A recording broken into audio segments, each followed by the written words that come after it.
El taller motors del norte, era conocido, en toda la ciudad, por su rapidez, pero no por su corazón. Ali trabajaba Daniel, un mecánico joven, talentoso y honesto que había aprendido el oficio de su padre. No tenía estudios universitarios ni trajes elegantes, pero sí algo que no se enseñaba en ninguna escuela. Empezó.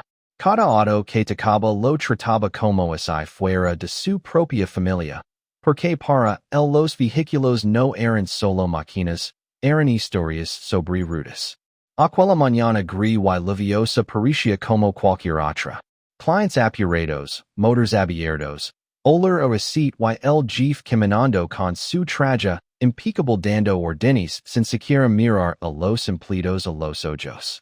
El dueño del taller, el señor Robledo, era un hombre obsesionado con el dinero. Para él, cada minuto debía convertirse en factura, cada conversación en venta.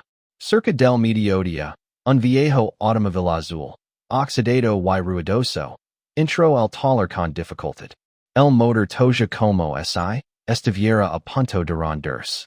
Al volante había una anciana de cabello blanco recogido en un moño sencillo. Sus manos temblaban levemente cuando apagó el motor. Daniel fue el único que se acercó de inmediato. Buenas tardes, señora. ¿En qué puedo ayudarla? Preguntó con una sonrisa sincera. La mujer lo miró con ojos cansados pero dignos. Hijo, mi auto se detiene en cada 2 cuadras. Lo necesito para ir al hospital, no puedo quedarme sin él. Pero no tengo mucho dinero. Daniel sintió un nudo en el pecho. Revisó el auto y descubrió que el problema era más grave de lo que parecía. Bomba de combustible dañada, filtros sucios y algunas piezas desgastadas por el tiempo. La reparación costaría más de lo que la anciana probablemente tenía. Cuando lo explicó el problema, la mujer bajó la mirada. Entiendo, entonces esperaré a junta el dinero. Daniel la observó caminar lentamente hacia la salida del taller. Recordó a su propia madre, quien había luchado sola después de que su padre falleciera. Recordó las veces que alguien los ayudó cuando no tenían nada. Y sin pensarlo demasiado, tomó una decisión. Señora, espere, la llamo. Dejeme el auto. Yo lo arreglar. Ella frunció el seno. Pero no puedo pagar todo eso, hijo. Daniel sonrió. No se preocupe por eso. Considérelo un regalo. Durante horas trabajo sin descanso. Uso países que tenía guardadas. Algunas nuevas que él mismo pagó de su bolsillo y otras reacondicionadas con habilidad. Cuando terminó, el viejo automóvil rugía con fuerza renovada. La anciana regresó al atardecer. Cuando encendió el motor y escuchó su suavidad, sus ojos se llenaron de lágrimas. No sé cómo agradecer. Daniel simplemente respondió. Prometeme que llegará segura al hospital. Eso es suficiente. Pero alguien había estado observando toda la escena desde la oficina con paredes de vidrio. El señor Robledo. Esa misma noche llamó a Daniel a su despacho. ¿Es cierto que arreglaste ese auto gratis? Sí, señor. La señora lo necesitaba. El jefe golpeó el escritorio con furia. Esto es un negocio, no una caridad. Si empiezas a regalar trabajo, arruinarás mi reputación. Daniel intentó explicarse, pero fue inútil. Estás despedido. Recoge tus cosas. El taller quedó en silencio. Algunos compañeros bajaron la mirada. Daniel salió con su caja de herramientas en las manos, bajo la lluvia, sin empleo, pero sin arrepentimiento. Mientras caminaba por la calle mojada, se preguntó si había hecho lo correcto. No tenía ahorros suficientes y su alquiler venía pronto. Sin embargo, en el fondo de su corazón sabía que ayudar nunca podía ser un error. Lo que no sabía era que aquella anciana no era quien aparentaba ser. Y que su acto de bondad estaba a punto de cambiar su destino para siempre. 3 días después, Daniel estaba sentado en su pequeño apartamento revisando anuncios de empleo. Las respuestas eran pocas y los talleres pedían experiencia específica o pagaban salarios miserables. La incertidumbre comenzaba a pasar. Esa tard alguien tocó su puerta. No esperaba visitas. Al abrir, ese quedó paralizado. Frente a él estaba la anciana. Pero no venía sola. Dos hombres con traje elegante la acompañaban. Detrás, un automóvil negro de lujo esperaba con el motor encendido. Buenas tardes, Daniel. Dijo ella con voz firme. Muy distinta a la fragilidad que había mostrado antes. Daniel se quedó confundido. Señora, ¿está todo bien con el auto? Ella sonrió. El auto funciona perfectamente. Pero he venido por algo más importante. Uno de los hombres lo entregó a Daniel una tarjeta dorada con un nombre que reconoció de inmediato. Era el de una de las empresas automotrices más grandes de la región. La anciana tomó aire y reveló la verdad. Mi nombre es Elena Valdivia. Soy la fundadora y principal accionista del grupo Valdivia Motors. Daniel sintió que el suelo desaparecía bajo sus pies. Esa empresa era dueña de varios concesionarios, talleres y fábricas. Hace años perdí a mi esposo, continuó ella. Desde entonces visito talleres anónimamente. No busco la mejor tecnología, busco el mejor corazón. La mayoría me ofrece presupuestos inflados. Algunos ni siquiera me miran. Pero tú me ayudas sin esperar nada. Daniel no sabía que Decker. El taller donde trabajabas forma parte de mi grupo empresarial. Añadió uno de los hombres. El rostro de Daniel se tensó. Y he decidido vender ese taller, pero abrir uno nuevo. Uno que leve mis valores. Y quiero que tú lo diriges. Silencio absoluto. ¿Dirigirlo? Pero yo solo soy mecánico. ¿Eres más que eso? Respondió ella. ¿Eres el tipo de persona que quiero al frente de mi empresa? Lo ofrecieron un contrato, un salario digno y participación en las ganancias. Daniel sintió que las lágrimas amenazaban con salir.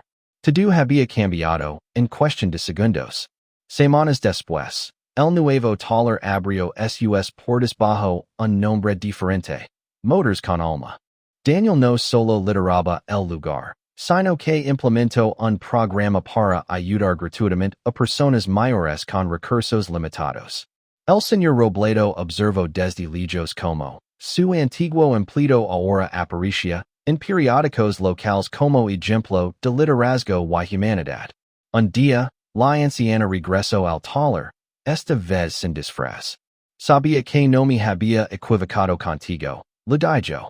Daniel entendió entonces que la vida tiene una forma misteriosa de devolver lo que damos. Porque cuando eliges hacer el bien, incluso cuando nadie te obliga, el universo encuentra la manera de recompensarte.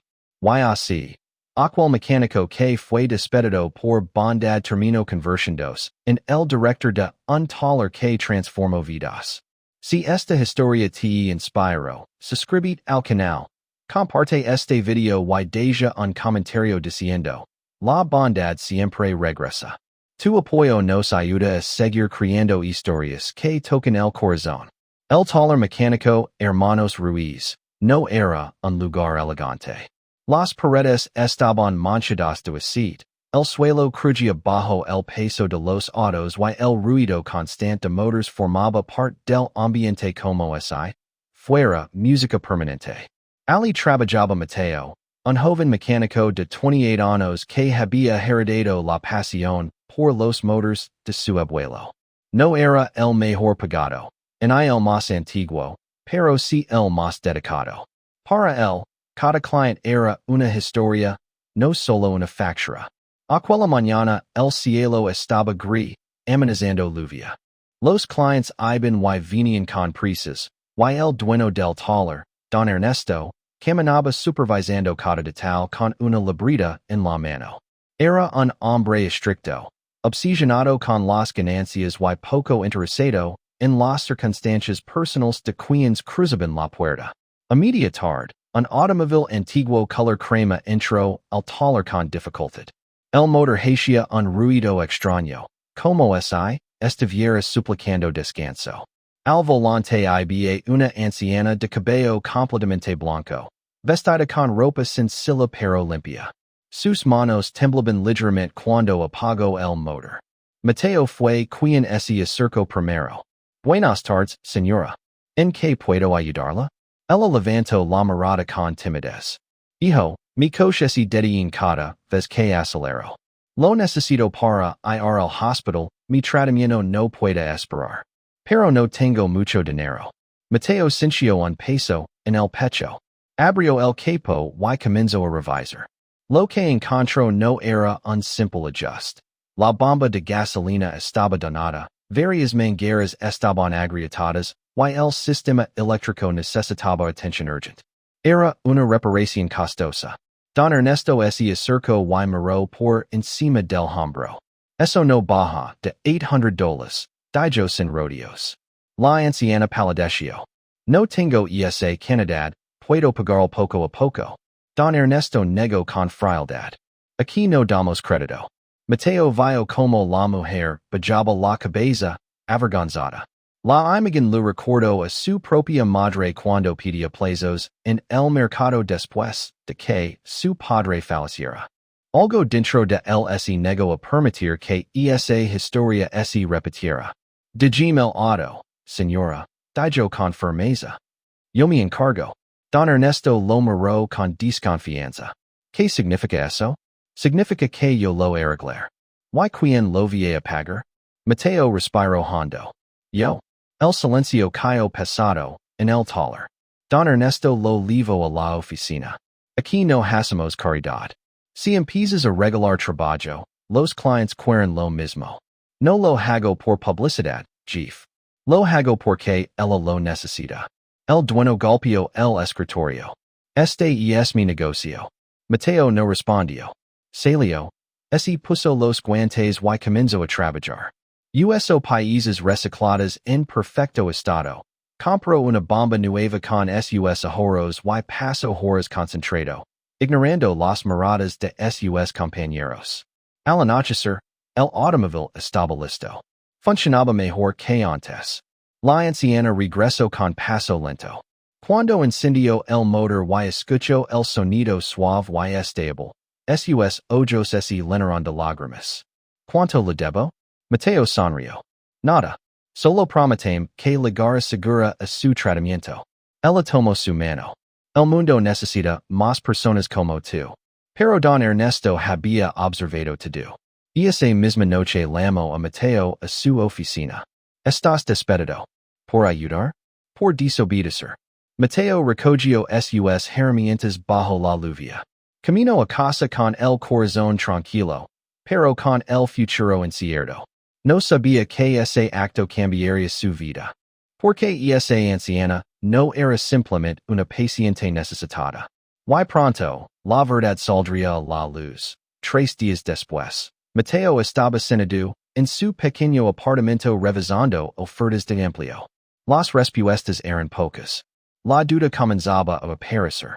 ¿Había sido demasiado impulsivo? De repente, tocaron la puerta. Al abrir, ese quedó inmóvil. La anciana estaba allí, pero ya no parecía frágil. Vestía un elegante traje azul oscuro. A su lado, 2 hombres con traje formal sostenían carpetas. Detrás de ellos, una camioneta de lujo esperaba encendida. Buenas tardes, Mateo, dijo con voz firme. Señora, ¿está todo bien? Ella sonrió. Perfectamente. Mi auto funciona mejor que nunca. Uno de los hombres extendió una tarjeta con un nombre reconocido en toda la región. Grupo Automotriz Herrera. Mateo conoce esa empresa. Era dueña de concesionarios, talleres y fábricas. La anciana habló con serenidad. Mi nombre es Elena Herrera. Soy la fundadora del grupo. El silencio llenó el pasillo.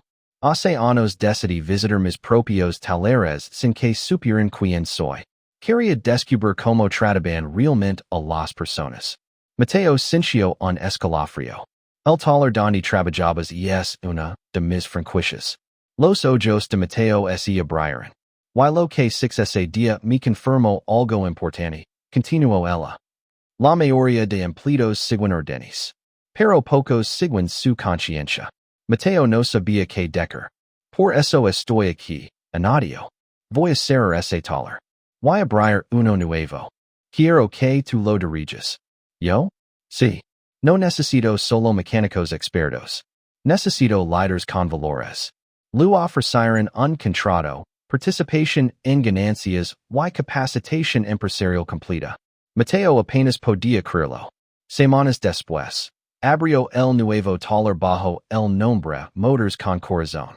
Implementó un programa para reparar gratis vehículos de adultos mayores con recursos limitados. El día de la inauguración, Elena tomó el micrófono.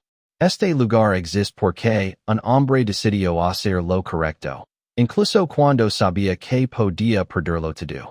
Mateo comprendió entonces que la bondad nunca es perdida, es inversión. Don Ernesto, el antiguo jefe, vio desde lejos como el joven que había despedido ahora lideraba un proyecto que crecía cada día.